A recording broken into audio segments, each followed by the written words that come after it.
Praise the lord. దేవుని శ్రేష్టమైన నామమునకు మహిమ కలుగును గాక. ఈరోజు దేవుని వాగ్దానము. యెహోవా నా విజ్ఞాపన ధ్వని ఆలకించి ఉన్నాడు, ఆయనకు స్తోత్రము కలుగును గాక. 28వ కీర్తన 6వ చరణము. ఈ ఉదయకాల సమయంలో ప్రేమపూర్ణుడైనటువంటి దేవుడే మనందరితో మాట్లాడుతున్నాడు. ఇక్కడ దావీదు అంటున్నాడు, యెహోవా నా విజ్ఞాపన ధ్వని ఆలకించి ఉన్నాడు, ఆయనకు స్తోత్రము కలుగును గాక అని. నా హృదయం ఆయన యందు నమ్మిక ఉంచెను, కనుకే నాకు సహాయం కలిగింది, నా హృదయం ప్రహర్షిస్తుంది అని.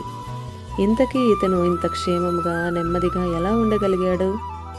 మనకి ఏదైనా సహాయం కొరకు ఎక్కడైనా అర్జీ పెడితే కొంత ఆలస్యం అవుతుంది తప్పకుండా, కానీ నా దేవుని దగ్గర ఒక విచిత్రం ఉందని అంటున్నాడు. అతని జీవితంలో విజ్ఞాపన ధ్వని ఉంది. ఈ విజ్ఞాపన ధ్వని ఏ ఇంట్లో, ఏ సంఘంలో, ఎవరి జీవితంలో ఉంటుందో వారి జీవితాలలో దేవుని కార్యాలు, దేవుని సహాయమును తప్పకుండా పొందుకుంటారు. మరి ఈ విజ్ఞాపన ధ్వని ఉందా నీ జీవితంలో? నిరాశ, దుఃఖం, పరిహాసపు ధ్వనులే ఉన్నాయా? ఆలోచించు. వాక్యానుసారంగా నడిచే వ్యక్తివై ఆయనపై ఆధారపడి నడుస్తూ ఉంటే అర్థమవుతుంది, ఇంకనూ చెక్కబడతావు. మన సమస్యలకు మన ధ్వనే జవాబిస్తుంది.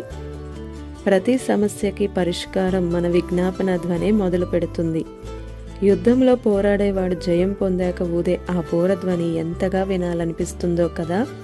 ఈ ధ్వనే లేకపోతే శత్రువు పొంచి ఉంటాడు, సమస్యలలో కూరుకుపోతారు.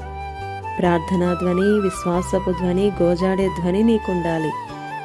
పరిశుద్ధ గ్రంథంలో హన్నా దేవుని సన్నిధిలో విజ్ఞాపన ధ్వని చేసింది, దేవుడు విన్నాడు. ఎస్తేరు కూడా దేవుని సన్నిధిలో విజ్ఞాపన ధ్వని చేసింది, విన్నాడు. ఇశ్రాయేలీల కాలంలో శ్రమలు విస్తరించినప్పుడు కూడా ఆ విజ్ఞాపన ధ్వని విన్నాడు దేవుడు. ఆ ధ్వనితోనే ఈరోజు నీవు కూడా విజయాన్ని పొందాలి. కన్నీటి ప్రార్థనా ధ్వని వినబడాలిగా. నీవు మొదలుపెట్టి చూడు. ఎప్పుడు ఎక్కడా వినని చూడని అద్భుతాలు జరిగించే దేవుడు, మనం నమ్మి విశ్వసిస్తూ ఆరాధిస్తున్నటువంటి దేవుడు. ఆమేన్.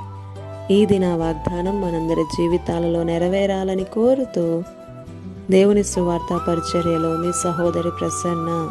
God bless you. ఆమేన్.